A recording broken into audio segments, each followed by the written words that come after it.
한국연구원의 왕선택 박사님, 그리고 우리 한국의 전태준 박사님, 그리고 IBK의 정유석 박사님이 나와 계십니다. 먼저 우리 김여정 부사장님 큰 박수로 모시겠습니다. 안녕하십니까. 지구촌 곳곳에서 좀 불편한 시간인데도 불구하고 이렇게 함께 참여해 주셔서 고맙습니다.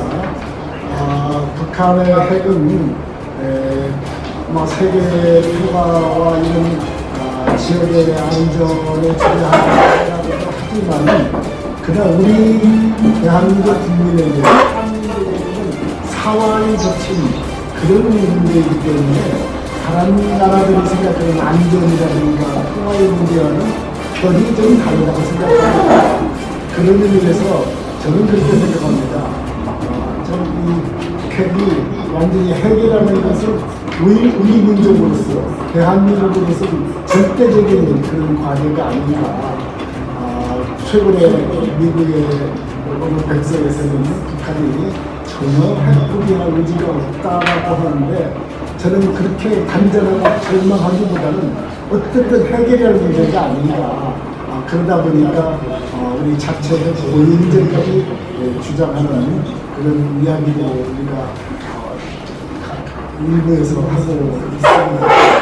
어쨌든 오늘은 우리 안보와 관련해서 특히 핵 문제와 관련해서 최고의 권위를 가지신 우리 좌장하고 박정철 교수님을 비롯해서 우리 왕선택 센터장님 그리고 정대진 교수님 그리고 소장님 많은 분들 함께 자리를 같이 해서 오늘 토론 시간을 가져드렸습니다.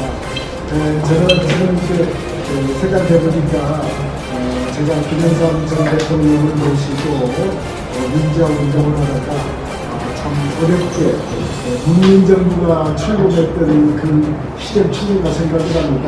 그게 1993년이었는데 바로 이 북한의 핵 문제가 불거진 게 그 시기였습니다. 그래서 지금 북한의 NPT를 탈퇴한 해가 1993년이니까 YS 문민정부가 출범했던 해이고 저는 그때 정무장관직을 하고 있어서 참 실제 그 시기를 몸소 맞았던 사람 중에 좀 감회가 새롭습니다. 참 그 핵 문제가 불거지면서 카테 대통령이 평양에 방문해서 김일성 주석과 우리 김영삼 대통령과의 정상회담을 만들어냈습니다. 그게 94년 7월이었는데 불과 10년 전에 김일성 주석이 갑자기 세상을 떠남으로 그 약속이 불발이 되어서 참 5월 이 시간까지 이런 어려운 상황까지 보게 되었습니다. 역사를 가져간다는 것은 어떤 의미에서는 문제가 있긴 하지만 만일 그때 김일성 주석이 갑자기 돌아가시지 않고 우리 김영삼 대통령과 정상회담이 이루어졌더라면 당시 두 수군은 남북에서 참 절대적인 권력을 가지고 있고 또 두 분의 성격상 참 결단적인 추진력이 강했던 분들이기 때문에 좀 무엇인가 새로운 변화를 만들 수 있었지 않았겠는가 하는 그런 아쉬움 같은 것을 가지게 하는 그런 시간이 되었습니다. 어쨌든 저는 전문가가 아니기 때문에 오늘 참석해 주신 여러분들 이야기 말씀을 좀 잘 듣고 많은 생각을 하는 시간을 가지고 싶습니다. 미국 북한의 핵이 저는 미국 국민의 안전에도 물론 관련이 있다고 하지만 그렇게 심각한 문제라고 생각하지 않습니다. 그러나 우리 대한민국, 우리 한민족으로서는 절대적으로 참 중요한 문제이기 때문에 외국 다른 나라들이 생각하는 북한의 핵 문제와는 우리는 좀 다르지 않겠는가 이렇게 생각합니다. 그러다 보니까 핵 보유 문제까지도 논의가 되는 지금인데 어쨌든 그게 가능한 일이고 가야 할 길이냐 하는 에 대해서는 각자 좀 견해가 다를 수 있습니다만은 어쨌든 이 문제는 그렇게 가볍게 넘길 문제가 아닌 것 같습니다. 지금 최근에 한미동맹 70년이 되면서 특히 한반도의 안전 이런 문제가 많이 생각이 되면서 확장 억제 강화라든가 이런 문제들이 다시 한번 논의되는 시기가 됐기 때문에 오늘 이 시간에 이 토론에는 매우 의미가 있지 않겠는가 이렇게 생각이 듭니다. 어쨌든 전수의 배치라든가 재보장이라든가 이런 이야기를 재논의하는 단계까지 왔다는 것 자체가 우리 한반도로서 대한민국으로서는 상당한 위기의식을 가져야 하지 않겠는가 생각이 돼서 오늘 의미 있는 토론이 될 것 같다고 생각이 듭니다. 제가 너무 장황한 이야기를 드려 죄송합니다. 좋은 말씀이 필요하고 좋은 시간이 되는 것 같습니다. 아까 김동영 이사장님께서 말씀하셨지만 1992년, 93년 2월에 대한민국에서는 정권이 이제 교체가 됐습니다. 노태우 대통령 정부가 김영삼 정부로 이동을 한 거고요. 사실은 그때 의미가 대단한 게 군부 통치라고 하는 잔재가 남아 있었던 것이 노태우 정부였고요. 김영삼 정부는 문민 정부라고 해가지고 성격이 굉장히 다른 거기 때문에 정권 교체 준하는 상황이었습니다. 그런 엄청난 변화가 국내적으로 진행되어 있었고 북한도 비슷한 변화였습니다. 김일성 주석이 오랫동안 최고 통치자로서 하다가 1991년 12월에 그 아들 후계자인 김정일 위원장이 군 최고 사령관이 되면서 사실상 최고 통치자의 역할을 시작한 것이 바로 1991년도 12월이 되겠습니다. 92년도가 돼서 굉장히 중요한 역할을 거의 수령에 해당하는 역할을 김정일 위원장이 하고 있었는데 그러다 보니까 아무래도 새로운 지도자가 존재감을 드러내는 문제 아니면 지도력에 있어서 약한 지도자가 돼서는 안 되겠다라고 하는 그런 부분 때문에 어쩌면 김정일 그 당시 최고 사령관이 과격한 결정을 잇따라 했던 것 같습니다. 또 하나의 또 상황을 보면 국제 정세가 냉전 종식이 된 이후에 미국 주도의 단일을 질서로 변경이 되면서 미국이 그 당시 질서를 유지할 수 있는 어떤 틀을 정확하게 만들어내지 못한 것 같다는 생각을 하게 됩니다. 이 30년이 지나서 돌이켜보니까 그때 미국 쪽에서 단일 체제로 가면서 조금 더 정교한 질서를 만들어냈다면 어땠을까 이런 생각이 나는데 그때 당시에는 폴란드를 수습하는데 급급했던 것 같습니다. 그 와중에 우리 한반도 북핵 문제에서 본다면 IAEA와 미국 정부가 협조가 잘 안 됐던 것이 구체적으로 북핵 문제가 악화되는 결정적인 환경을 조성했다고 생각을 합니다. IAEA의 문제는 뭐냐면 1991년도에 이라크가 쿠웨이트를 들어가면서 쿠웨이트 전쟁이 났고 그것을 이제 미국과 이제 그 동맹국들이 들어가서 다시 이제 쿠웨이트를 해방하고 이라크를 통제를 했는데 가서 현장을 시찰해 보니까 핵무기 개발을 하기 위한 시설들이 발견이 된 거죠. 원래는 IAEA가 그 이전에 수년 동안 사찰을 하면서 그런 시설들이 없었다. 핵무기 개발하는 시설들이 없었던 곳으로 됐다. 사찰은 잘 되고 있다. 이렇게 보고를 했었는데 전쟁 이후에 강제로 사찰을 해보니 그런 시설이 있었던 겁니다. 그래서 IAEA가 핵무기를 관리하거나 이제 원자력을 관리하는 기구로서 무능을 드러냈기 때문에 1992년이 되면 IAEA가 갑자기 북한 문제에 대해서 특별 사찰이라고 하는 전례 없는 강도 높은 요구를 하게 되는 거죠. 만약에 쿠웨이트, 이라크 문제가 없었다면 IAEA가 북한에 대해서 그렇게까지 특별 사찰을 고집하지 않았을 것이다 이런 생각을 하게 되고 그랬다면 북한도 저렇게 심하게 저항하지 않았을 것이다 이런 생각을 하게 됩니다. 어쨌거나 지나간 역사지만 국내적으로 정부가 교체가 되고 또 북한에서도 최고 지도자가 변경되는 과정이 시작이 됐고 국제적으로 질서도 바뀌었고 핵 문제를 관리하던 기구에서 좀 과격한 행동을 하게 되는 이런 상황이 동시에 1992년부터 93년에 이어졌습니다. 이런 것들의 결과가 결국 북핵 문제가 터지는 상황이 됐다. 이런 말씀을 일단 드리고 다음에 기회가 있으면 그 과정 속에서 눈여겨봐야 되는 대목을 좀 더 말씀드리고 싶습니다. 친해도 저를 만회하기 위해서 좀 감정 수역에 뒀다. 좀 쉽게 힘든 그런 또 포인트를 지적해 주십니다. 또 그 이전에 또 남북 관계에서 굉장히 많은 변화가 있었죠. 91년, 92년에 남북 관계에 각종 대화하고 또 핵통제 공정위원회도 또 개최됐습니다. 이런 부분에 대해서 말씀해 주시죠.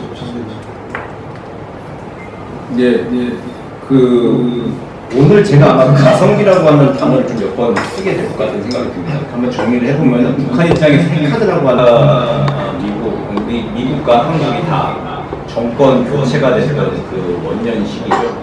그때 새 정권 출범하는 시기에 정권 초에 이제 시험 때 도전이 되는 카드를 이제 도발적으로 내세웠는데 그 이전 부분을 잘 살펴봐야 될 것 같습니다. 85년도에 북한이 NPT에 가입을 했고, 그때 소련으로부터 동수를 들여올 때 그 조건으로 가입을 했고, 북한도 그리고 또 IAEA도 이게 NPT가 북한에 이렇게까지 큰 풍폭풍을 가져올 거라고 예상은 못했던 것 같습니다. 그러니까 IAEA 입장에서는 북한이 진짜 이렇게 핵 개발을 고도하고 가속할 것인가, 탈퇴선언까지 할까지 그렇게 좀 그렇게까지 평가를 못했던 저평가 상황이었던 것 같고, 북한 입장에서는 IAEA 사찰이라고 하는 게 이렇게 자기들이 잘못을 잡을 만한 것인가라고 하는 생각을 아마 좀 했던 것 같습니다. 그리고 아까 원 박사님 말씀하셨지만 IAEA의 역할, 그때 좀 IAEA가 실수를 좀 많이 했거든요. 87년도에도 북한에 처음 사찰 문서를 보냈을 때 알려져 있기로는 원래 이게 포괄적 사찰이라고 해가지고 한 지역에 들어가면 IAEA가 그냥 임의로 모든 것들을 좀 볼 수 있도록 포괄적 사찰 양식을 원래 보내야 되는데 어떤 실수가 있었는지 개별 사찰 양식이라고 하는 걸 보냈기 때문에 북한 입장에서는 얘네는 공부로 한 번만 그냥 보는 거지 왜 다 여러 번 하느냐 이제 그렇게 반발을 할 수가 있는 것이죠.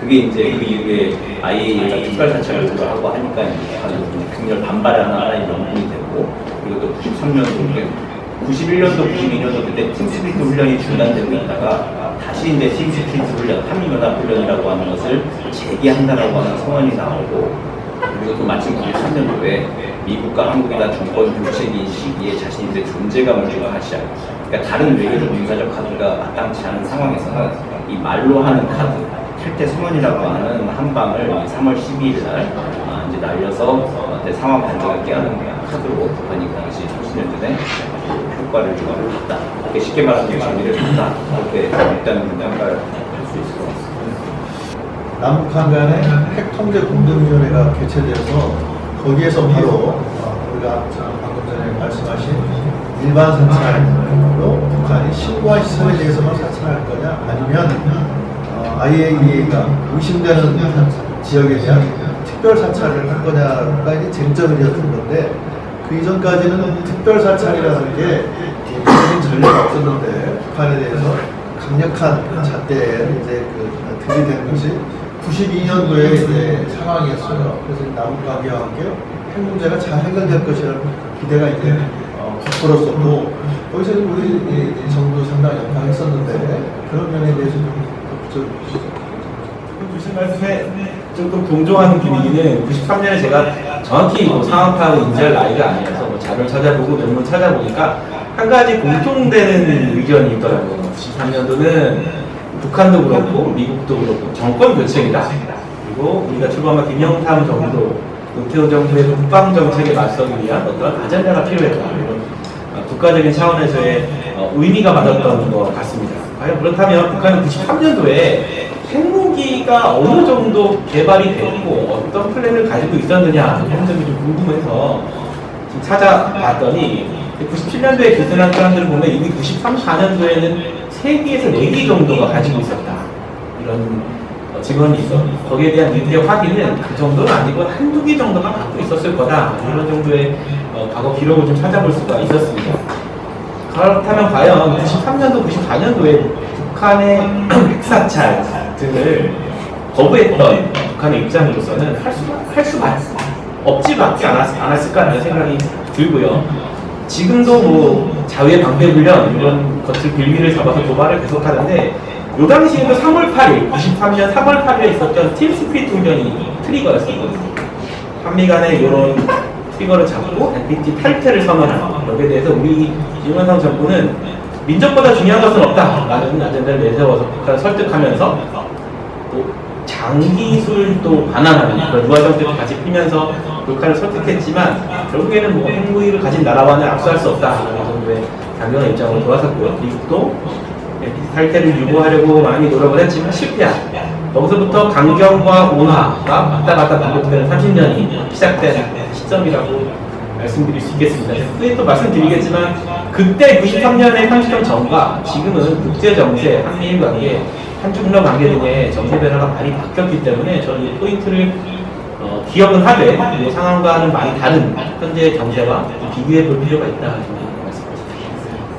우리가 뭐 북한의 해체라고 하는 그런 글로벌한 차원에서의 변화가 한반도에 집중돼서 나타났고 거기에 대한 북한의 위협 인식이 고도에 달했다는 것이 북한의 개발이라는 선택을 하게 된 요인을 작용했다고 얘기할 수 있을 것 같습니다. 특히 북한은 이런 절체절명의 그런 위기에서 일본과의 그 국교 정상을 통해서 문제를 해결하려고 시도했는데 그게 잘 안 되었고 그다음에 90년 초에 미국을 방문해서 켄터에 참화하는 회담을 해가지고 미국의 문을 두드렸지만 그때 여의치 않았습니다. 그래서 남북 대화를 통해서 하려고 하니까 이거 거기에 대해서 구체적인 자기들의 그 생존을 위한 거 부담되지 않고 그래서 결국 핵무기 개발이라는 그런 위험한 그런 카드를 선택하게 된 것이 그 당시 북한의 그런 위험한 장난을 시작하게 된 것이었다. 그렇게 우리가 정리할 수 있을 것 같습니다. 그럼 우리 두 번째 그 주제로 넘어가서 그동안 30년 동안 우리가 북한의 핵 문제를 완전히 해결하기 위해서 북한 핵의 비핵화를 위해서 여러 가지 시도를 했습니다.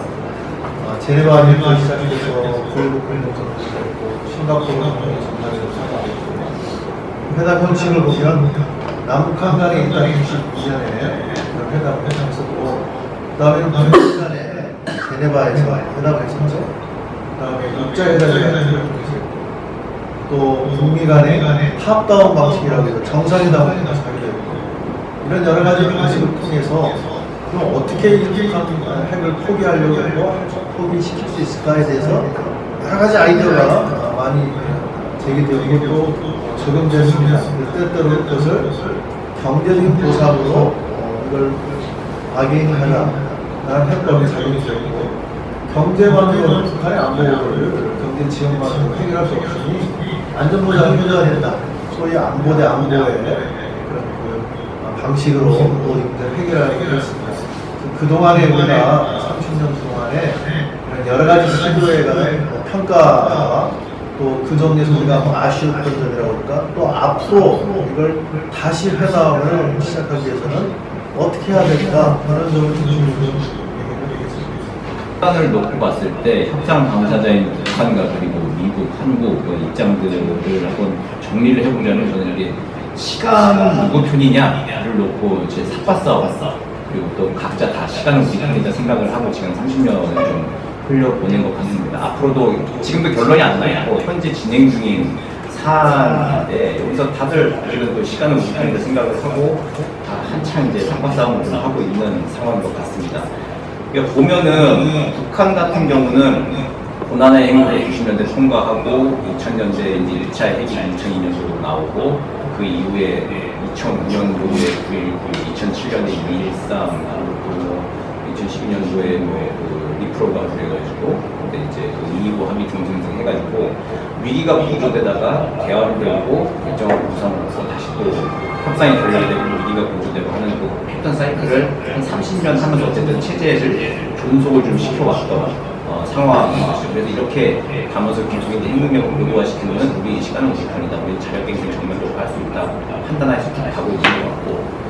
근데 이제 그 미국과 한국 같은 경우는 체제 내구성 문제를 놓고 계속 논쟁을 좀 벌이고 있기는 하죠. 북한이 올해가 지금 돼갈 거다라고 생각했는데 뜻밖의 지금 30년 때까지 좀 오고 있는 그런 상황 속에서 여전히 이제 북한의 그 체제의 본질적 한계 때문에 끝까지 이제 가지 못할 것이다 판단을 하고 국제사회와 한국과 미국은 여전히 또 시간을 못하겠다 생각을 좀 하면서 상황이 좀 하고 있는 것 같습니다. 그런데 이제 북한 입장에서 조금 설명을 좀 한번 좀 드려보자면은 북한 입장에서 봤을 때는 좀 답답한 면들이 좀 많이 있을 것 같습니다. 그러니까 이게 한국과 미국의 정권이 바뀌고 나면은 그럼 약속했던 것들은 실적으로 입히는 것이냐, 북한은 그 생각을 하기가 굉장히 좀 쉬울 것 같아요.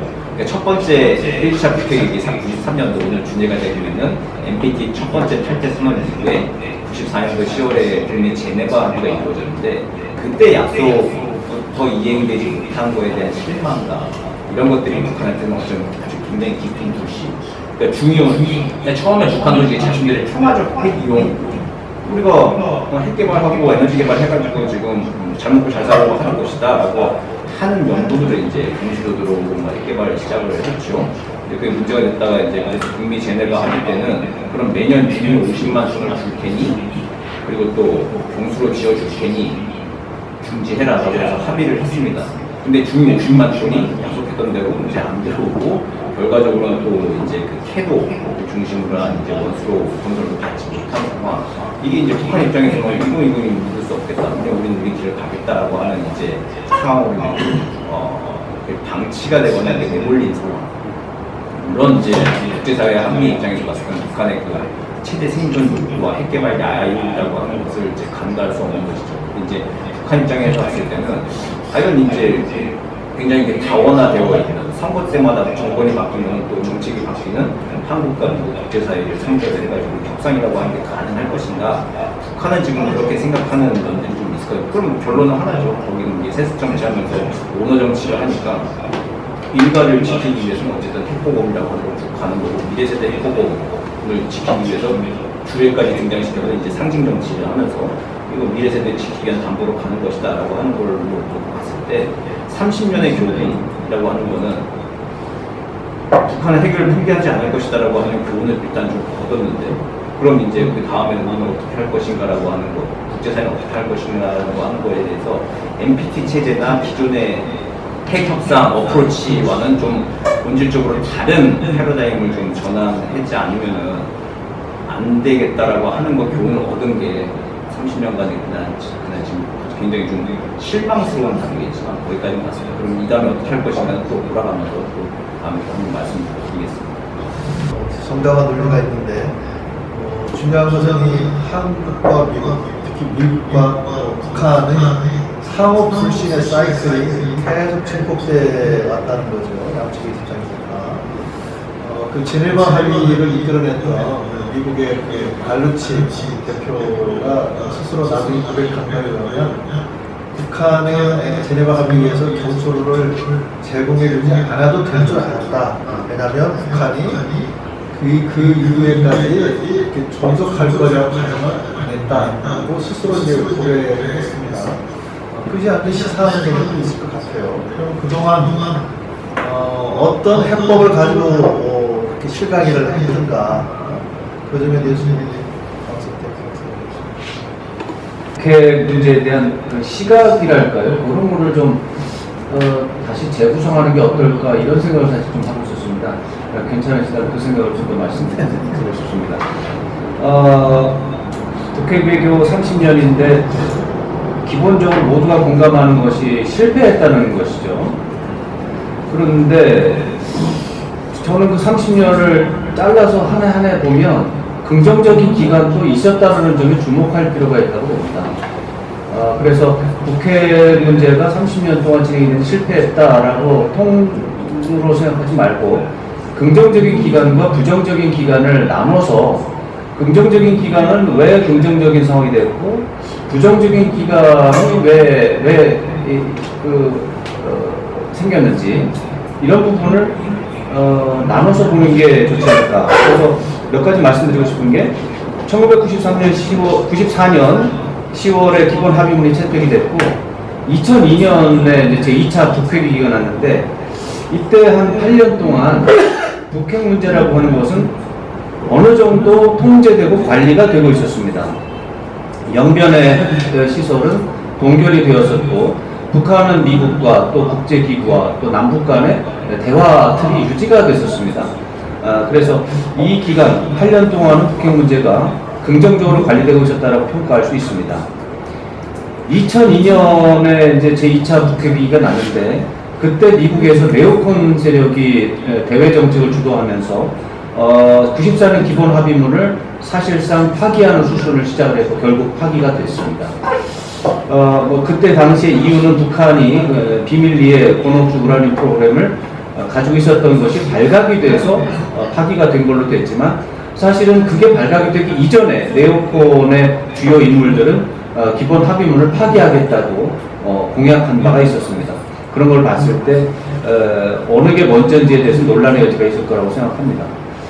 2003년 8월에 제1차 6자 회담이 시작이 돼서 그 틀이 몇 년 동안 지속됐는데 그 이후에 한 2006년 10월 북한이 1차 핵실험을 감행한 시점까지 사실 3년 동안 북핵 문제는 긍정적으로 관리되고 있었습니다. 북핵 문제가 악화되지는 않았었습니다. 해결되지는 않았지만. 그리고 다 아시겠지만 2018년 동계올림픽을 계기로 해서 북핵 문제가 상당 기간 유보가 돼 있었습니다. 물론 하노이 정상회담이 결렬된 이후에 상황이 악화됐지만 북한은 모라토리엄이라고 하는 문제, 그러니까 장거리 미사일과 핵실험 이 문제는 유보를 한 상태에서 3, 4년 이상 지속이 되어 있었습니다. 30년을 그래서 보면 긍정적인 기간이 15년 이상이 됩니다. 그리고 위기라고 말할 만한 상황이 벌어진 것은 그 기간을 모두 따지면 10년이 안 됩니다. 그 상태에서 한국은 정치, 경제, 외교, 문화 면에서 국가 성장을 계속했습니다. 근데 그 기간에 북한은 국가 성장이 전체적인 면에서 그 체제 안정을 유지했다는 것에는 성공적이었지만 경제와 외교 이쪽 군사분야도 마찬가지고 대체적으로 실패했습니다. 그렇다면은 이 30년 동안의 북핵 문제와 관련한 한국과 북한의 비교는 한국 쪽이 좀 더 무시한 것으로 나옵니다. 북한은 체제를 유지했다는 사실과 또 핵무기와 관련한 기술을 고도화했다는 사실을 제외한 나머지 모든 면에서 국가 운영에서 실패했습니다. 저는 북핵 대응이 반드시 실패했다고 말할 필요는 없다. 북핵 대응의 목표가 무엇인가? 북핵 문제의 완전한 해결이라면 실패했지만 그게 그렇게 쉬운 얘기인가? 북핵 문제를 놓고 국가 운영을 어떻게 하고 외교를 어떻게 했는지를 봐서 국가 이익이 늘었는가 줄었는가를 본다면 늘어난 측면이 있다라는 것에서 저는 북핵 대응 문제에서 실패했다고 단정 짓기보다는 긍정적 시기와 부정 시기를 보고 그 요인을 긍정적 시기가 나왔던 이유가 무엇인지 생각을 해서 앞으로 그 부분을 조금 더 확대 발전시키는데 초점을 모은다면 생산적인 토론이 될 수 있다. 이런 생각을 하게 됐습니다. 아니, 내가 조론을 하니까 이런 부분도 있는데, 조론을 하는 분들하고 왜 했던 기억이 어색했습니까? 북핵 문제 30년 동안 좋았던 기간도 있었는데, 결과적으로 관리하기 어려운 상황에 했다는 게 보이니까, 그동안 북한의 핵이라는 그런 안보 문제와 체제 선결 문제를 경제적 보상을 해서 해결하려고 하는 기간이 있었고, 그까지 그래서 체제 안전 보상이라는 그런 막의 힘을 사용하자는 개념이 있었는데, 이런 그 수단과 수단 간의 막 교환이라는 협상이 이루어지는 방식에서는 이 경제 정책의 방식으로서 포스트 NPT를 평가합니다. 시간은 누구 편인 것인가? 먼저 말씀해주셨고, 강선택 박사님께서는 좋은 점도 있고 나쁜 점이 있는데 같이 평가해야 된다 말씀 주셨는데, 저는 30년 동안 좋은 점도 물론 있었지만 교수님께서 말씀해 주신 것처럼 시간은 북한 편이었다는 평가를 한번 해보고 싶습니다. 왜냐하면 30년 동안 북한이 이미 핵무기를 고도화시켰고요. 거기에 따른 미국과 한국의 미사일 방어 체계는 사실상 따라가지 못하는 거기 때문에 북한은 소기의 달성을 이루었다 정도로 군사 안보적 측면에서는 평가를 할 수 있을 것 같습니다. 그렇기 때문에 작년 한 해만 71발의 미사일을 쏘고 미국의 항공모함에 머리에 미사일을 날리고 NLL로 미사일을 쏘고 이런 북한의 과감하고 빈번한 도발이 어떤 자신감에 있지 않느냐라는 생각에서 30년을 북한이 만약에 평가를 한다면 긍정적인 평가를 할 수 있을 것 같다. 북한 입장에서 이런 생각을 좀 말씀을 드리고, 교수님께서 말씀 주신 30년의 경제 안보의 교환은 저는 30년을 통틀어 평가할 수 없겠지만 조금 시대에 맞지 않는 제안이 아니었나 싶습니다. 어떤 말씀이냐면, 요즘 최근에 가장 큰 국제사회 이슈는 경제 안보입니다. 경제 안보는 과거의 경제 위주의 안보의 보상에 넘어서서 요즘은 안보 위주의 경제 보상입니다. 또한 안보만 강조하는 사람도 있습니다. 안보하고만 지킬 수 있다면 경제를 포기할 수 있다. 이 정도의 논리를 가져가는 사람도 있고요. 과거 저희 30년 동안 핵 문제를 해결하기 위한 보상을 보면 북한의 국가 간의 과연 그 베네핏이 과연 맞았는가, 원하는 것이 일치됐는가에 대한 반성을 좀 할 수가 있습니다. 실제로 제가 오늘 이 토론을 준비하면서 요즘 유행하고 있는 챗 GTP라는 AI 프로그램에 Is it possible to solve North Korean's weapon? 이란 질문을 해봤습니다. 그랬더니 부정적이에요. 네버까지는 아니지만 굉장히 컴플리트하고 어렵고 이런 내용이 있습니다. 영어로 쭉 한 3달러, 4달러를 3-4초에 거치지 않고 쭉쭉 써내려가는데 긍정적인 답변을 해줄 수 없습니다. AI가 판단하기는 북한은 비핵화할 의지도 없고 국제사회의 힘으로 비핵화를 이룰 가능성도 없다라고 판단합니다. 물론 사람이 만든 기계이기 때문에 AI 말을 절대적으로 신뢰할 수 없겠지만 AI가 학습하는 건 국제적인 석학들이 다 연구하는 비핵화의 방안이거든요. 이제까지의 방법으로는 북한의 비핵화를 해결할 수 없다는 게 기계의 판단입니다. 그렇다면 교수님께서 말씀 주신 것처럼 어떤 해법이 있을까? 어떤 것이 문제였을까라는 해답을 제가 제시할 수는 없겠지만 앞으로 경제 안보의 시대를 넘어서면 TSC라고 하는 신뢰 안보의 시대가 열린다는 분들이 많습니다. 신뢰가 바탕이 돼야 경제도 주고 안보도 준다. 즉, 북한은 지금이 굉장히 신냉전의 기회라고 생각할 것 같습니다. 굳이 미국과의 협상이 없더라도 러시아와 중국과의 손망이 탄탄히 잡으면 우리는 미국과의 협상을 그렇게 지지부진하게 벌일 필요가 없을 텐데? 라는 것이죠.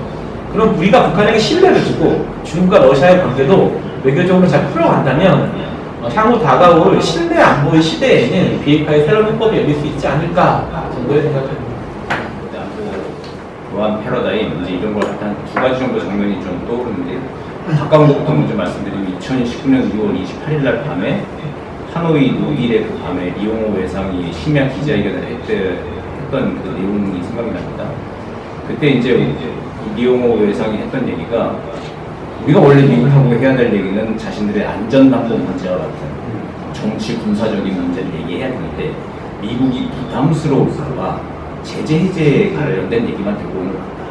그것도 다 해제해달라는 게 아니라 유엔의 대북제재 11개 가운데 2016년도 이후에 자신들의 그 민생경제, 인민경제에 직접 영향을 주는 5개만 해제해달라. 11개 다 해제해달라는 건 5개만 해제해달라고 왔는데 그것도 오늘 합의를 못해주는 것 같다. 그 5개 대북제재에 대한 미국의 전향적인 입장이 없으면 앞으로 이런 식의 핵 협상은 이제 이런 얘기가 오겠죠. 북한이 들고 나왔던 건 어쨌든 경제적인 제재 해제 문제, 그 문제를 좀 해결을 해주면 뭐 안보 문제 얘기하지 않고 어쨌든 비핵화에 있어서 북미 간의 협상이 진전을 이루겠다라고 공식적인 언명은 어쨌든 그렇게 가지고 나왔던 걸로 보입니다.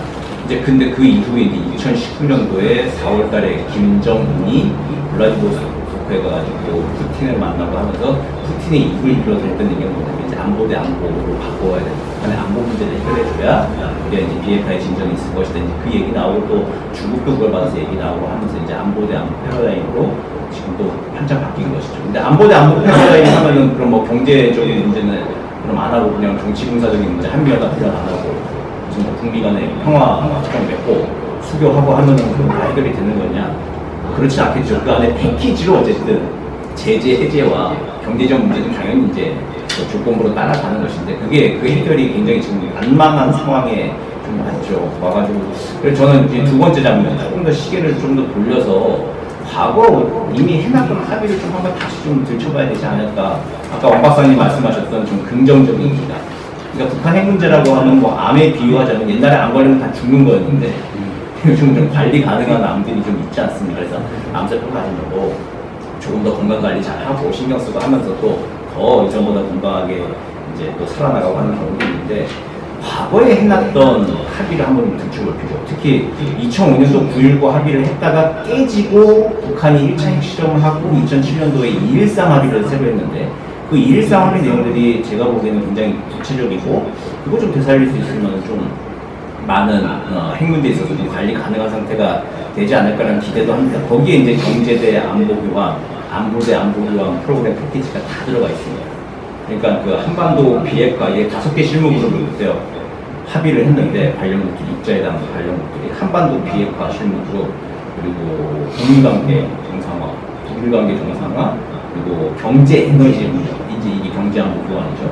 그리고 마지막 동북아 평화안보 체제, 이 안보대 안보 패러다임 교환하는 거. 이 5개 실무그룹을 하고 육자회담국들 다 의장국 맡아가지고 한참 뭐 해보자라고 좀 관리하다가 이제 또 결국 또 안 됐죠. 안 되긴 했는데 그리고 지금 상황 보면 지금 신냉전이라고까지 불리우니 이게 뭐 그렇게까지 우리가 부를지 모르겠어 논쟁 여지가 있습니다만은 그런 상황에서 이 육자회담국들이 다시 모여서 이렇게 얘기하는 게 가능할까? 지금 현 단계에서는 의문입니다. 불가능의 부분인데 뭐 과거에는 뭐 가능해서 했던 일이 어디 있습니까? 어느 날 또 상황이 바뀌고 또 상황을 만들려는 하에서 조금씩 이제 긍정적인 틀들을 만들어냈던 건데 좀 레퍼런스 체크를 좀 하자면 과거에 우리가 완전히 지금 또 새로운 거 만들려고 괜히 또 고생할 필요가 아니다. 과거에 만들어놨던 그 좋은 매뉴얼들 그리고 그때 나왔던 그 처방전들 조금만 다시 좀 되돌려보고 지금의 러시아 우크라이나 전쟁이나 그 시기 이후에 특히 러시아가 그 당시에 동북아 평화안보체제 실무그룹 의장국이었거든요. 그래서 이제 그 러시아의 역할, 특히 육자회담 내에서 러시아의 역할이라고 하는 게 굉장히 좀 독특한 면이 있었는데 이런 것들 러시아 우크라이나 전쟁 이후에 또 한번 생각해 볼 여지. 전쟁하고 있으니까 지금 완전히 끝이다, 완전히 척진다라고 이제 외교에서는 그런 게 없잖아요. 사실 이제 시기가 좀 지난 이후에 과거의 이 처방전들 매뉴얼들 좀 다시 들여다보면서 이제 경제 안보, 안보대 안보 교환 패러다임이라고 하는 거 앞으로 복합된 양식으로 나타날 건데. 과거에 이미 해놨던 그 레퍼런스 체크들을 다시 한번 좀 해봐야 되겠다. 그런 생각을 좀 들고 나서 협상을 지켜보면은 이 협상의 러닝 프로세스가 오히려 다 부정적인 그런 그 레슨을 준 것 같아요. 그리고 처음부터 이 북한 핵 문제에 관한 걸 북한도 이게 어느 정도의 협상력이 있을까? 또 우리가 핵 문제가 어디까지 개발할 수 있을까? 이게 처음부터 이렇게 명확하게 정해지지는 않았다고 봅니다. 이 시간이 흐르면서 전략이 변하고 정책 수단도 변하고 그랬고 미국도 물론이고요. 미국도 처음부터 완벽한 마스터 플랜을 가지고 시작한 게 아니고 점차적으로 하다가 여러 가지 시행착오를 거쳐왔는데 이 안보대 경제 프레임을 처음 제기한 북한이었어요. 북한이 우리가 이 핵시설을 가동하는 것은 에너지 문제이기 때문에 핵시설을 포기하는 것은 동수를 제공해달라는 게 중요하고 그래서 그게 그 경제 대상이라는 수단이 이제 따라갔다는 거죠. 해보니까 이거만은 안 되는데 보니까 이 핵 문제라는 건 우리 체제 보장을 해줘야지. 그래서 평화체제 문제 또 국민관계 정상화라는 패키지로 들어가면서 점점 이제 컴프레hen시브 어프로치를 택하게 되었다는 거죠. 그래서 이 컴프레hen시브 어프로치는 말 그대로 컴프레hen시브 하기 때문에 잘 여러 가지 패키지가 조율되지 않으면 이행되기 힘들다는 거죠. 그리고 그 여러 가지 복잡한 이슈들을 조정하려고 하는 확고한 의지를 모든 참가자들이 지속적으로 가지고 있어야 되는데 아까 말씀하셨듯이 정권 교체가 계속 하고 되니까 계속 일관되게 끌어가기가 힘들다. 이것이 우리가 그동안에 30년의 그런 백성 과정에서 배운 현실이지 않을까 생각이 듭니다. 때문에 아쉽지만 다음은 또 주제로 넘어가겠습니다. 결국 30년 동안 여러 가지 시도를 했는데 우리가 지금 것은 아주 냉엄한 지금 현실입니다. 여러 가지 그 통계가 엇갈리긴 하지만 북한이 적어도 30개, 40개, 아니면 50개, 60개 정도의 핵무기를 지금 가지고 있을 것으로 추정이 되고 또 핵물질을 생산하는 것이 지금도 이제 계속되고 있고 운반 수단을 다양하게 노력이 지금 가열차게 되고 있습니다. 그래서 특혜 기업의 현 주소, 앞으로의 전망, 여기에 대한 위협의 미치기 정도, 뭐 이런 좀 더 이렇게 현실적인 문제로 들어가 보겠습니다. 어느 분이 먼저 하시겠습니까? 정의성이 이제 핵무기의 위력을 말씀해 주실 것 같아서 운반 수단인 미사일과 ICBM, SLBM 이런 걸 말씀드려볼까 합니다. 작년 한 해만 북한이 발사한 미사일 도발이 71번 정도 됩니다. ICBM을 한 번 발사하면 3천만 달러가 들고요. SRBM과 IRBM 중장거리와 잠수함을 하면 500만 달러 정도 든다고 해요. 이거를 숫자로 계산을 해보면 2억 달러 정도가 됩니다. 우리 돈으로 하면 2,600억이 들고요. 이거를 쌀로 치환하면 50만 톤을 살 수 있는 비용입니다. 50만 톤은 북한 전 주민이 46일간 먹을 식량의 양입니다. 그리고 많은 농경작가들이 예상하는 올해 쌀 부족분 80만 톤을 예상하는데 그거의 60%를 충당할 수 있는 금액입니다. 과연 많은 학자들이 예상했던 북한은 얼마나 체제가 못 견딜 거야? 돈이 없어. 근데 과연 이 돈은 어디서 나왔을까? 이런 추정들도 가능하게 되는데 이런 도발이 천문학적인 비용에 그치지 않고 도발의 빈번함과 과감함이 문제인 거죠. 작년 10월 4일에는 아까 말씀드렸지만 미국과 일본의 연합훈련을 마치고 한 항공모함 미로 미사일도 쐈고요. 11월 2일에는 NLL 남쪽으로 미사일을 발사하면서 울릉도에 공습 경보가 울리는 그런 북한의 도발이 과감해지고 있습니다. 이것은 바꿔 말씀을 드리면 핵무기의 완성에 대한 자신감이거든요. 핵무기의 완성이 끝났기 때문에 우리는 ICBM의 재진입 기술을 국제사회에 선포함으로써 미국에 직접적이고 현실적인 위협을 가하겠다라는 의도로 해석할 수가 있습니다. 이런 것들이 왜 자꾸 이렇게 빈번하고 전례가 없는 고강도로 이어지느냐 하면 2021년에 김정은 위원장이 선포한 국방과학발전 무기체계 개발 5개년 계획이라는 거에서 연유를 찾을 수가 있는데요. 이것들을 좀 들여다보면 북한은 미사일 개발에 박차를 가하고 미사일이나 핵무기나 어떤 무기체계가 개발되는 즉시 실전 배치에 테스트를 한다는 조항이 있습니다. 이것은 2021년에 시작이 됐기 때문에 앞으로 향후 한 3, 4년간은 계속 이런 체제가 지속이 될 것 같은 생각이 들고요. 핵실험도 작년에 한다 만다 했겠지만 올해는 어떤 좋은 기회를 봐서 북한의 입장에서 좋은 기회를 봐서는 7차례 실험을 완성함으로써 ICBM과 재래식 무기와 핵무기의 완성을 선포하는 해가 되지 않을까. 저는 북한의 핵무기나 핵 위협이 현실로 다가왔고 실질적인 위협이 될 수 있다라고 생각하고 싶습니다. 추가 수단이 각종 미사일 개발하려는 많은 속도로 진행되고 있는데 세계하고 있는 과연 영향이 뭐냐에 대해서 생각할 필요가 있을 것 같아요. 국제정치에서 우리 안정, 불안정, 역설이라는 그런 문제가 있습니다. 핵무기를 가지게 되면 핵을 가지게 되면 전면전을 하지 못하기 때문에 오히려 핵의 도입 분야에서 안전이 이될 거라는 가설이죠. 그러나 동시에 핵무기의 균형은 이루어지지만 재래식 경쟁은 더 강화되고 재래식 분야에서 군사적 충돌이 일어날 수도 있다는 그런 불안정의 역설이 이제 대두되고 있고 인도 파키스탄은 이제 그런 얘기죠. 근데 한반도에서 지금 그런 안정 불안정 역설이 나타나고 있는 것으로 보여집니다.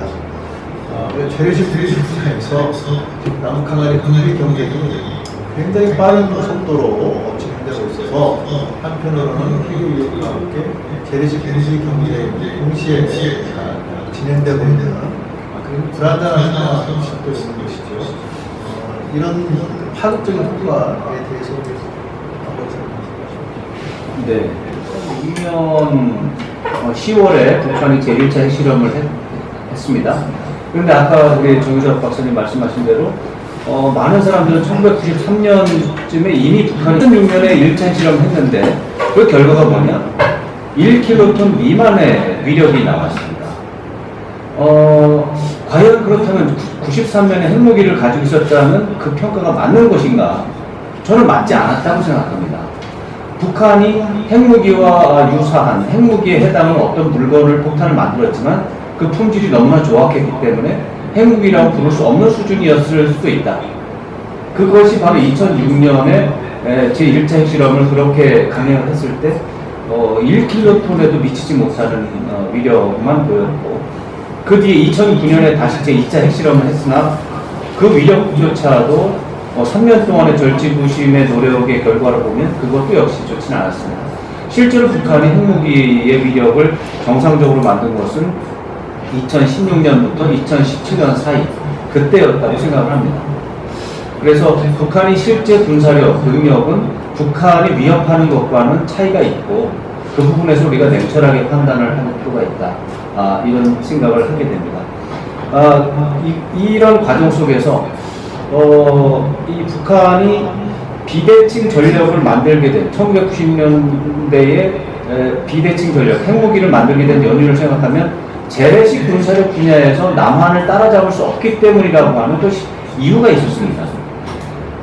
남한과 북한의 엄청난 경제력 격차가 심화되면서 재래식 군사력을 계속 증강할 수 없으니 한 방으로 해결할 수 있는 이 핵무기를 만들면 해결이 된다라고 해서 핵무기를 만들 쪽으로 갔는데, 말씀드린 대로 북한의 핵무기의 수준이 어떤지는 저는 여전히 의심을 하고 있는 와중에 북한이 최근의 움직임을 보면 재래식 군사력도 증강하고 있는 움직임을 보이고 있습니다.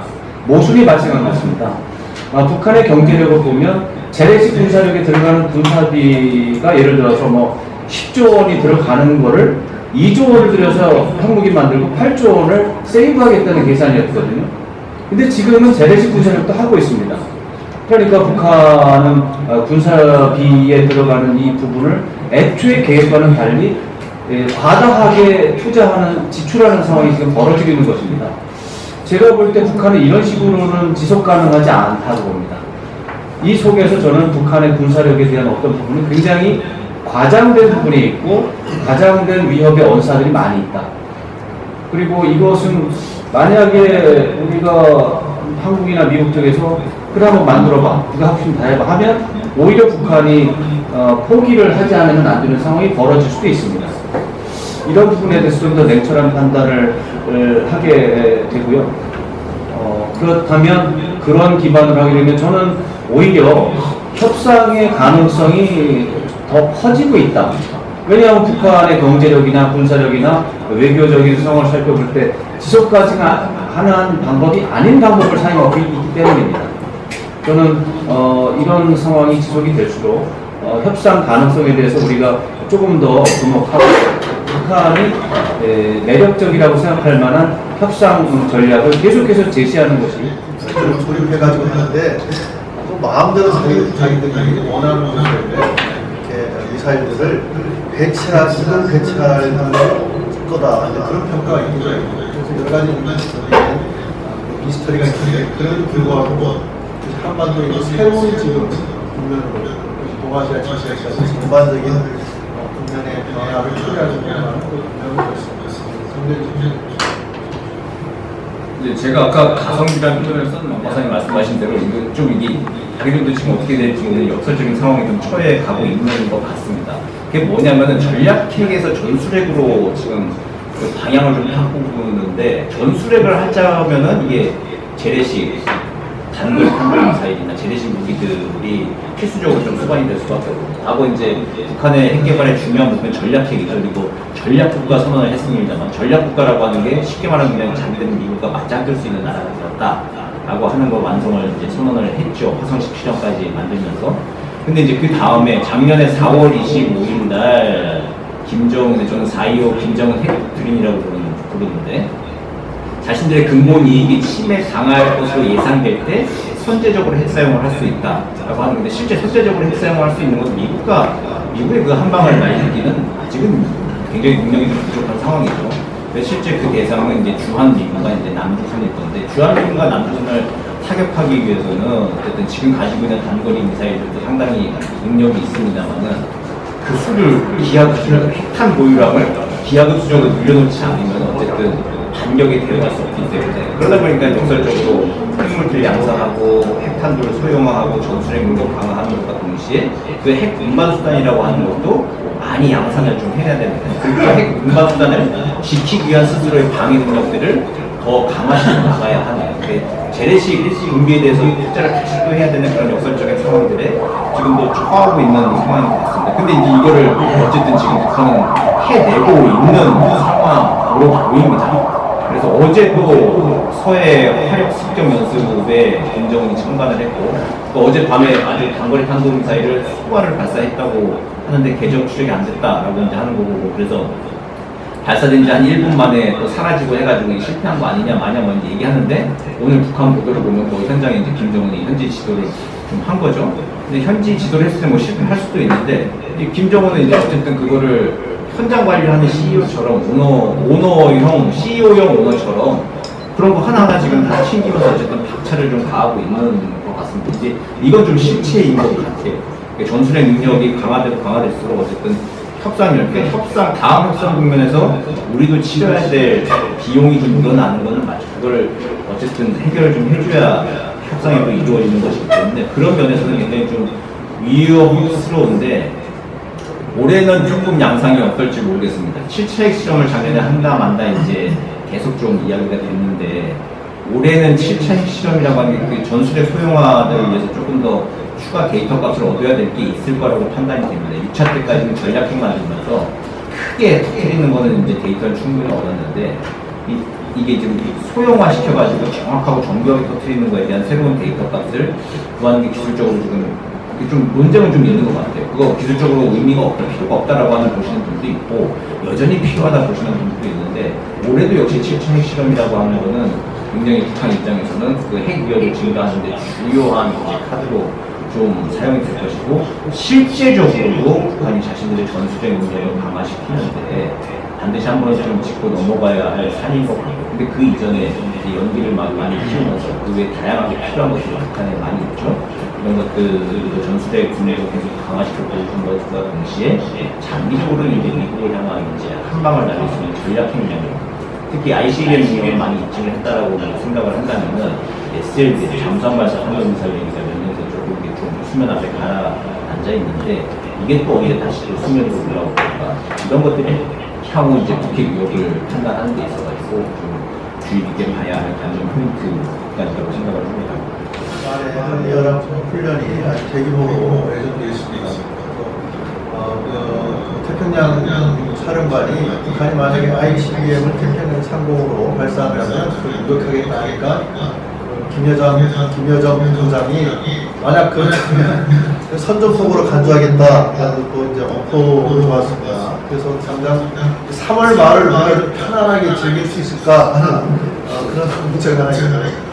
두 번째는 아까 왕 박사님 잠깐 말씀하셨지만 과거 지금 북한과의 협상 과정을 보면 위기가 고조되었다가 다시 대화됐다가 다시 결렬되는 그런 이제 사이클을 계속 겪어왔습니다. 그걸 이제 그 역설적으로 얘기하면 위기가 고조되는 그 끝 지점에서는 또 다른 대화의 그런 장이 열릴 가능성도 배제할 수 없다. 그런 또 가설도 가능할 것 같습니다. 두 가지 포인트가 우리가 좀 더 유의해야 될 사안이라고 생각되는데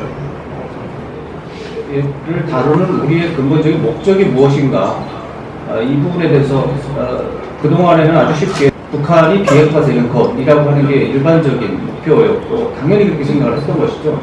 근데 이게 이제 30년 다시 한번 말씀드리고 싶은 겁니다. 그래서 뭐 그러면 뭐 대안은 뭐냐라고 하신다면 긍정적인 시기와 부정적인 시기를 나눠서 했을 때 긍정적인 시기를 극대화하는 게 우리의 목표가 되어야 된다. 그래서 북핵 문제가 앞으로 10년 뒤에 20년 뒤에 해결이 될 수도 있고 안 될 수도 있지만 북핵 문제라고 하는 과제를 놓고 우리가 긍정적인 상황을 더 많이 만들기 위해서 무슨 노력을 할 것인가 이렇게 질문한다면 굉장히 여유가 생길 수 있다는 것이죠.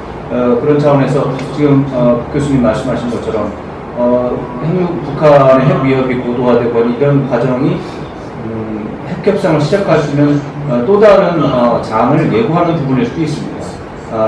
지금 뭐 1년 뒤, 2년 뒤에 북한이 제시할 수 있는, 요구할 수 있는 어떤 사항들을 지금 이미 북한이 말을 하고 있는 부분들이 있습니다. 이런 것을 잡아내서 빠른 시간 안에 북한이 매력적이라고 생각할 수 있는 대안들을 시나리오를 제시를 해서 북한과의 협상을 만들어야 될 텐데, 그것이 그냥 어떤 시기가 지나면 자연스럽게 오는 게 아니라 누군가 어느 한편에서는 의지를 가지고 꾸준하게 노력을 해야 된다는 것이죠. 그러면은 북한, 한국, 미국, 중국이라고 하는 관계 당사자 중에 의지를 갖고 좋은 매력적인 대안을 만들기 위해서 노력해야 되는 쪽은 누구냐? 서울밖에는 없습니다. 평양은 계속해서 군사적 위협을 높이면서 몸값을 높이는 데 관심이 있는 것이고, 미국은 관리 가능하다면 북핵 문제 때문에 모험을 걸면서 손해를 보면서 이렇게 좋은 방안을 제시할 의사가 없습니다. 중국도 마찬가지죠.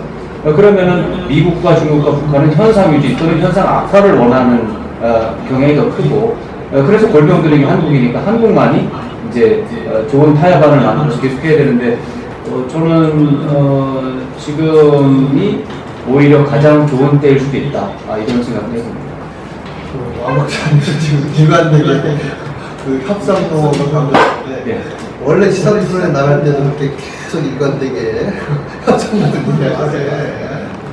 좀 여유있는 저녁 시간을 보낼 수 있겠습니까? 어떻겠습니까?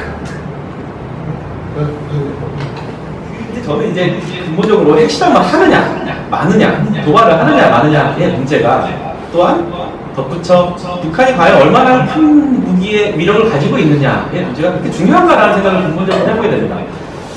ICBM을 북한이 발사하면 긴장을 합법한데 하지 않는 나라가 한 나라가 있고요. 그렇게까지 긴장이 안 되는데 긴장하는 나라가 두 나라가 있습니다. 그 긴장을 한 두 나라는 일본이고요. 또 한 나라는 자국을 향해 위협할 수 있다는 미국입니다. 일본은 핵무기에 대한 트라우마가 있기 때문에 긴장을 할 수밖에 없고요. 미국은 그 끝이 혹시나 우리 서부나 중국, 중국까지 오지 않을까라는 것인데, 제가 은행에 있다 보니까 ICBM이 발사되는 날 주가를 보게 됩니다. 과거에 북한의 도발 위협이 주가가 출렁하는 효과가 있었는데, 이제는 꼼짝도 안 합니다. 오히려 방산주가 주가가 오르는 호재로 작용합니다. 그만큼 안보 위협의 중간에 졌다는 겁니다. 북한이 과연 핵무기를 남한에 쓰려고 하면 ICBM을 쓰울까요? 그럴 필요가 전혀 없습니다. 그러니까 몇 분 만에 핵을 우리에 투하할 수 있는 능력을 가지고 있는 거죠. 그래서 저는 안 박사님 말씀하신 과연 이 북핵 문제 협상의 목적이 무엇인가라는 겁니다. 단순한 북한의 비핵화가 목표가 아니라 우리의 생명과 삶, 안보 이런 것에 직결이 돼야 하는 접근으로 가야 한다는 겁니다.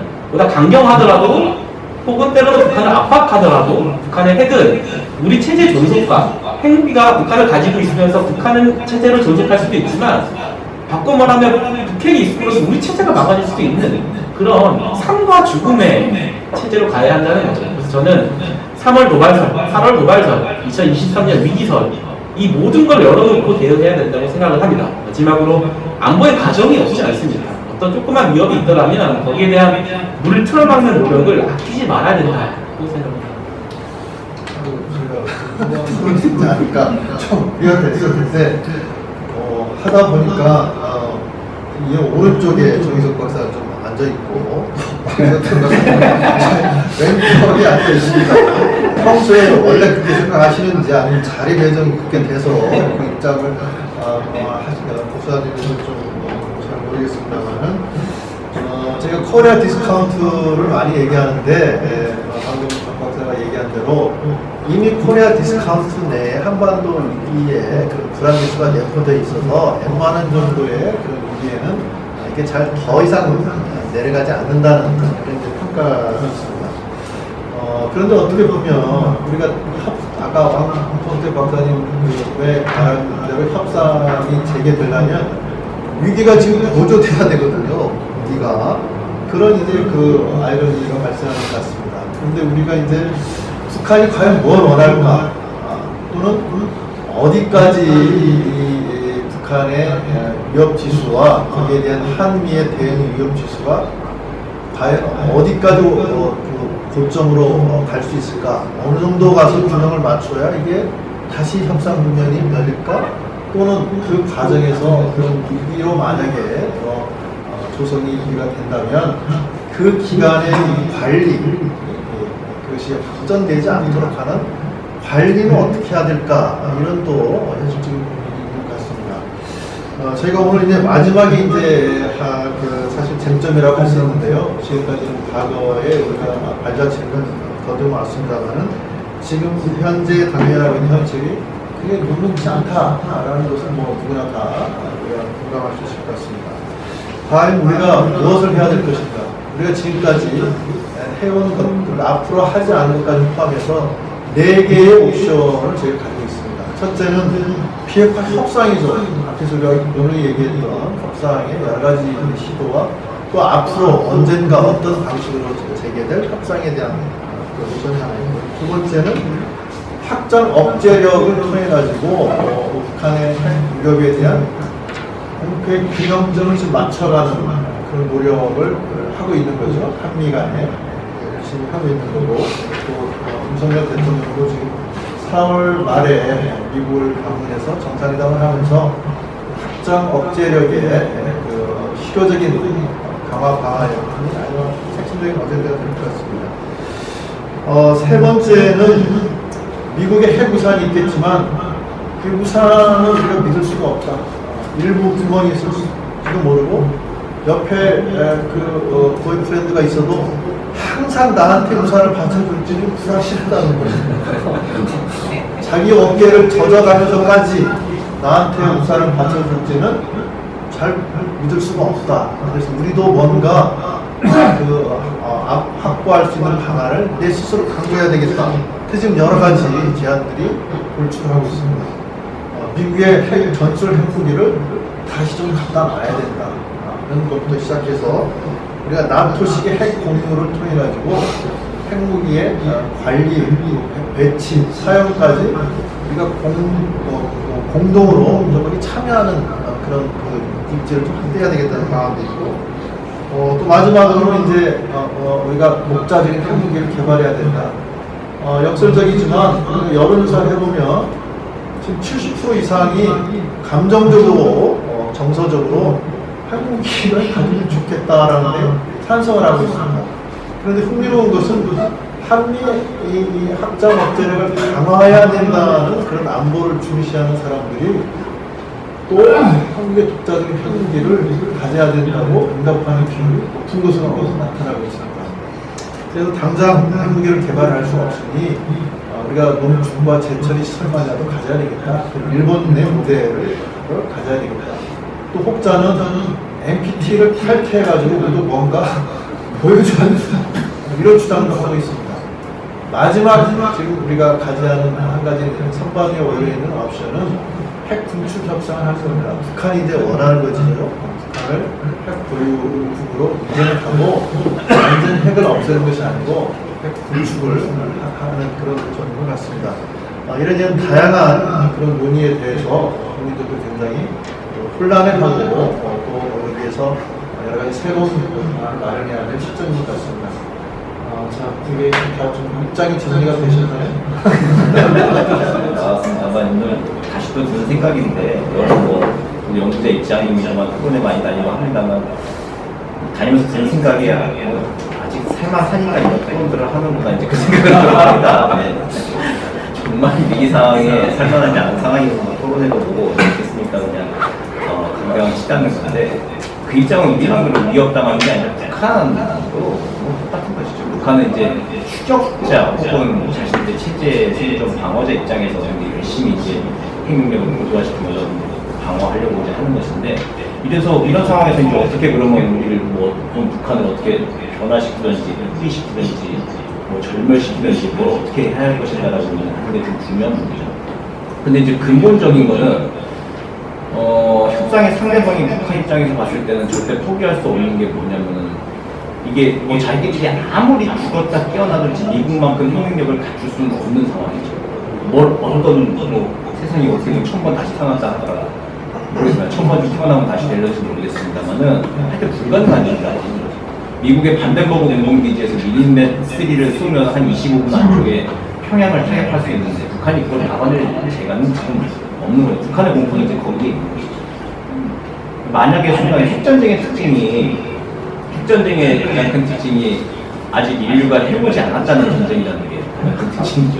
핵과 핵으로 해본 전쟁이 없다는 게 핵전쟁의 가장 큰 특징인데, 북한과 미국이 과연 그렇게 한판 붙었을 때 그게 핵전쟁, 전면 핵전쟁이 될까? 아직은 아닙니다. 불가능한 싸움을 이제 북한도 지금 현재 좀 하고 있는 건데, 불가능한 싸움에 외골수로 빠져있는 상대 변화시키기가 어렵죠. 뭔 얘기를 해도 뭐 마음도 바꾸고 무슨 이렇게 자기 거 내보내면서 이제 포기할까라는 생각으로 굉장히 좀 회의적인 상황입니다. 그래서 완전한 비핵화라고 하는 게 가능한 목표인가라고 하는 거. 물론 정책적으로는 공식적으로 완전한 비핵화라고 하는 걸 포기할 수는 없겠습니다만은 그 공식적인 엄명 아래 실제 정책 현장에서 발휘해 나가는 거에 있어서는 그 아래 수준의 정책 목표들을 실제적으로 좀 검토하고 정해야 되는 단계에 이미 좀 접어들었다는 생각을 많이 해봅니다. 미국 쪽에서 많이 얘기가 많이 나오는 것 같아요. 이게 우리하고는 조금 입장이 다른 건데, 미국 같은 경우는 비확산이면 오케이 할 수 있다는, 특히 워싱턴의 그 싱크탱크 있는 사람들하고 얘기해보면은 그 컬렉티브 리즈덤이 좀 이렇게 좀 모아지고 있는 상태인 것 같습니다. 북한 핵 관결과 비확산이라는 자기들은 오케이 할 수 있겠다는 게 뭔가 좀 이렇게 좀 감지되는, 올해 올해 좀 됐죠. 그런 우리들이 좀 계속 좀 나오고 있는 것 같아요. 근데 우리 입장에서 이게 좀 과연 가능하겠냐. 뭐냐면 북한이 비핵화되지 않았을 때는 결국엔 통일 문제까지 연결되는 건데, 미국이나 국제사회는 북한 핵 문제 해결하고 비확산하고 공격시키고 하면은 자기들은 문제가 좀 끝날 수 있겠죠. 근데 이제 우리의 공식 목표는 통일인데, 핵을 가진 코리아를 국제사회가 용인해 줄 리는 없죠. 그래서 북한 핵의 문제가 어떤 식으로든 이게 완전한 비핵화까지 가지 않도록, 그럼 북한 국제사회가 완전한 비핵화가 안 되더라도 신뢰할 만한, 관리 가능할 만한 상황이다라고 하는 걸 인정시킬 수 있는 기준이 무엇인가, 그걸 마련하는 게 앞으로의 중요한 과제인 것 같습니다. 그런 거 얘기할 때 이 독자 핵무장이라고 하는 게 저는 별 도움이 안 된다고 생각을 합니다. 지금 현 단계에서 단기적인 안보 위협을 돌파하고 또 미국한테 야 니네 안 해주면은 우리 어떻게 하겠냐라고 하는 얘기할 때 카드용으로 독자 핵무장 여론화를 좀 카드로 사용할 수는 있겠습니다만, 그게 이제 실제 현실화 시켜놨을 때는 우리의 중국적인 목표로 생각하는 평화통일 문제라고 하는 거를 이루는데 결국에는 좀 장기적인 걸림돌이 될 수밖에 없고, 또 단기적으로 만약 독자 핵무장 한다고 치면 일본과 대만은 강아지니까 같이 가는 거죠. 그리고 또 일본 분야 말씀하셨습니다만은 일본이 그렇게 핵 웅축 제철이 걸리고 얻을 수 있던 거는 평화적 이용에 대한 어떤 국제사회 신뢰를 이제 확보해 나갔기 때문에 미국에 물론 도중이 있었습니다만, 근데 만약 독자 핵무장으로 그리고 실제 한국이 그렇게 움직일 거다라고 하는 의지가 확연히 보이는 상태면 앞으로 우리 평화적 핵 이용에 대해서 이야기하시는 우리의 권리도 주장할 수 있는 것을 좀 줄어들 가능성, 이런 것들도 좀 종합적으로 좀 봐야 하지 않느냐라고 하는 정도로 좀 이렇게 점잖게 말씀을 좀 드리겠습니다. 일단 핵 보유에도 불구하고 지금 협상 카드로서 대안으로서 중진이 해야 되지 않겠느냐, 그런 또 주장도 있는 것 같습니다. 북한이 과연 생각하는 건 뭘까? 북한은 파키스탄 모델을 이제는 생각하고 있는 것 같아요. 파키스탄은 거의 한 80개, 100여 개 정도의 핵무기를 가지고 관리하고 있습니다. 사실상으로 인정하면서. 그런데 이제 지금부터의 문제는 개발하는 데 드는 비용도 많이 들지만 관리하는 비용이 엄청나게 들거든요, 사실. 쌀로도 지어야 되고, 거기다 기술도 필요하고, 그래서 북한의 핵의 군사적 위협뿐만 아니라 북한의 핵의 관리, 이용, 이것도 상당히 또 새로운 위협의식으로 다가올 수 있다는 그런 또 우려도 있습니다. 그러니까 의문스럽습니다. 이스라엘은 핵무기를 보유하고 있고 다른 중동 아랍 국가들은 이 핵무기가 없습니다. 이스라엘이 주변에 대해서 강압적 외교 정책을 펼쳐서 성과를 거두고 있을까요? 그렇지 않습니다. 있으나 없으나 큰 상관이 없는 상황입니다. 있으니까 그렇다라고 할 수도 있지만 생존, 저항, 방어에는 도움이 될지 모르지만 존재감을 과시해서 뭔가를 얻어낼 수는 없습니다. 북한이 핵무기를 보유했다고 하는 것이 10년이 넘었는데 남한의 국가 발전을 차단했느냐? 남한과의 체제 경쟁에서 우위를 점했느냐? 전혀 그렇지 않습니다.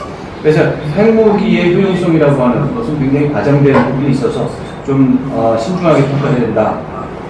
위협의 규모에 비해서 너무나 많은 과대평가가 있다. 가격이 너무 높게 책정되어 있으니까 좀 낮춰야 된다. 이렇게 생각을 드리고요. 두 번째로는 핵무기와 관련한 그 국제 정책, 이 부분이 환경이 굉장히 많이 변화가 되는데 뭐 독자 핵무장이라든가 전술 핵무기를 주장하시는 분 중에 이거를 무시하고 말씀하시는 분이 너무 많습니다. 국제사회에서 1970년을 기준으로 해서 핵정책은 그 이전과 그 이후가 다릅니다.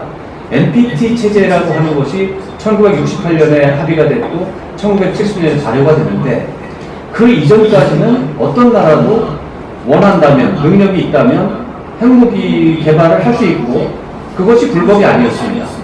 그래서 영국과 프랑스, 중국, 이스라엘조차도 핵무기 개발에 나섰고 결국 만든 것입니다. 그리고 1991년이 되면은 미국이 단일 단독 체제에서 지도국가가 되면서 패권국가가 되면서 핵무기 없는 세상을 지향하고 있습니다. 거기에 러시아도 동조한 상황이 지금의 현재 핵무기와 관련된 국제 질서의 양상입니다. 1991년 이전에 어느 시점에서 핵탄두의 개수는 7만 개까지 간 적이 있었습니다. 소련이 4만 개, 미국이 3만 개.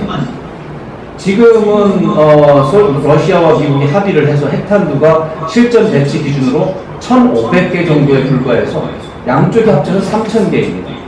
7만 개였다가 지금 3,000개로 줄어든 상황입니다. 이런 상황은 인류가 핵무기에 따른 부작용을 너무나 걱정을 해서 핵 없는 세상이 맞다라고 하는 공론이 형성이 됐고 그 방향으로 이동을 하고 있다는 것을 보여주고 있는 것입니다. 핵 없는 세상이 맞는 거지 저기 남들이 있으니까 우리도 가져야 된다는 것은 환경이라든가 정의로운 미래를 볼 때 옳은 방향이 아닙니다. 그래서 저는 마지막으로 결론적으로 핵 없는 세상이 대한민국의 정책이 된다. 핵 없는 세상 만들기라고 하는 것은 인류 보편적인 입장에서 봤을 때 정당한 것이고 공정한 것이고 유리한 것입니다. 핵 없는 세상 만드는데 대한민국이 주도적으로 나선다면 이 담론을 막을 수 있는 논리가 사실은 없습니다. 대한민국이 이제 글로벌 국가로 선진 국가로 나섰을 때 전 세계적으로 존재감을 내세우고 어떤 담론을 주도하면서 정확한 멤버십, 레귤러 멤버십, 선진 강국으로서 레귤러 멤버십을 가지려면 당연히 인도주의적이라든가 이런 부분에 대해서 존재감을 가져야 되지만 안보 분야에 있어서는 핵 없는 세상을 주장하고 주창하고 그 제도를 역설하는 것이 도움이 된다고 생각합니다. 저는 확장 억제를 바탕으로 하되 핵 없는 세상에 나서는 것이 좋은 방법이라고 이런 의견을 드립니다. 그 오바마 전 대통령이 핵없는 세상을 만들고 있습니다. 핵 개발이 안 되는 이유는 뭐 여러 가지를 나열할 수 있을 것 같습니다. 한미 동맹이 계속 좀 좋겠느냐. 현실적으로 한미 원자력 협정에 의해 가지고 우리가 살무 연료에 대한 제철 조사도 안 되는 상황인데 핵 개발을 시도할 경우에 엄청난 한미 동맹의 균열이 오고하는 얘기는 뭐 당연할 것 같고요. 또 지금 제재에 우리가 처방하고 있는데 제재 타격을 받는 것이고 또 지금 중동에 원자력 시설들을 수출하고 있는데 평화적 원자력 수출에도 당연히 제재가 계속 얘기 중입니다. 그럼에도 불구하고 우리가 미국의 환경 억제를 계속 믿을 수 있느냐? 우리가 새끼손가락을 걸고 또 도장을 찍고 목사를 해도 안 지켜져요. 약속이 되게. 그리고 또 도장을 찍는다는 것은 무조건 인정합니다. 그래서 여전히 어디까지 이 확장 억제력을 보장해줘야 우리가 믿을 수 있겠는가? 그것을 가지고 어느 정도 확장 억제력의 균형을 감각 맞춰야 우리가 정말 협상을 할 수 있을 것인가에 대한 그런 퀘션은 여기는 아닌 것 같습니다. 정희석 박사님 어떻게 한미 동맹은 탄탄히 하더라도 국내 동의 없이는 이루어질 수 없는 정책도 있는 거지요. 그렇기 때문에 많은 국민들이 생각을 하는 것 같습니다. 과연 독자적으로 핵무기를 개발할 수 있을까? 쉽지 않죠. 일단 NPT를 탈퇴해야 되는데, 근데 10조에 보면 긴급사태, 급변사태가 아닌 이상은 탈퇴가 어렵게 돼 있습니다. 그러면 그렇게 하려면 우리가 미국을 대상으로 우리가 지금 이런 위협에 처해 있어서 긴급 상황이야 라고 설명을 해야 되는데 이걸 받을까요? 그렇진 않을 것 같고요. 가장 현실적으로 고민되는 것은 91년까지 존재했던 우리의 전술핵을 갖다 놓고 주한미군의 명령에 따라서 자존심 상하지만 중령 정도의 주한미군의 명령에 따라서 때에 따라서는 발포권이 미국에 있는 정도죠. 근데 과연 이번에는 괌에 미사일을 갖다 놓는 거랑 상주 예를 들면 사드 거기다 갖다 놓는 것처럼 한 번도 내 핵을 갖다 놓는 건 어떤 차이가 있을까? 이런 고민도 있고요. 또 어떤 학자들은 항공모함에 한반도를 둥둥둥 돌면서 상시적으로 감시하자. 그건 비용 천문학적으로 봅니다. 그것도 불가능하고. 과연 우리의 선택은 무엇인가? 라는 고민에 처하게 되는데, 저는 국민의 한 70% 정도의 생각이 틀리지 않다고 봅니다. 그런 감정을 느낄 수 있다고 봅니다. 그러면 70%의 국민을 설득을 하려면 지금 우리가 라운드테이블 하는 것처럼 왜 어려운지, 왜 쉽지 않은지, 그러면 어떤 문제가 있는지를 충분히 설명을 하여야 합니다. 그래야 대북 정책도 일관성이 있게 추진될 수 있고 국가도 북한의 핵 위협으로서 국제사회에 당당하게 나설 수가 있는 것인데 그런 아쉬움을 좀